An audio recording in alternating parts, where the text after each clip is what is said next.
Hello bachchon, let's see this question.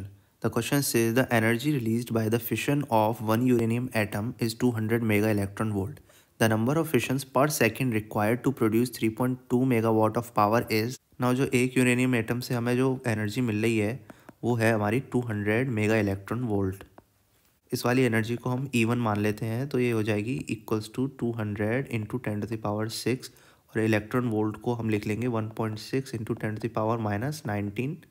तो ये हो जाएगा हमारा 3.20 इंटू 10⁻−11 जूल। हमने पहली वाली एनर्जी को हमने जूल में कन्वर्ट कर लिया। अब ये बोल रहा है कि कितने फिशंस एक सेकंड में हों जिससे कि हमें इतनी पावर मिल जाए। तो हम इस वाली पावर के करस्पॉन्डिंग एनर्जी निकाल लेते हैं। हमारे पास पावर का फॉर्मूला होता है E डिवाइडेड बाय टाइम। यहाँ से हमारी एनर्जी आ जाएगी equals to power into time.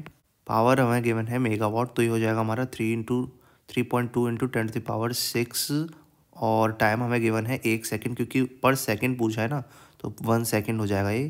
तो हमारी एनर्जी हो गई 3.2 इंटू 10⁻6 जूल। इस वाली एनर्जी को E2 मान लेते हैं। तो हमसे पूछा है कि कितने फिशंस लगेंगे इतनी एनर्जी जनरेट करने में। अब हम इसमें सिर्फ यूनिटरी लॉ लगा के हम निकाल सकते हैं कि नंबर ऑफ फिशन पर सेकंड कितने होंगे इतनी एनर्जी जनरेट करने के लिए।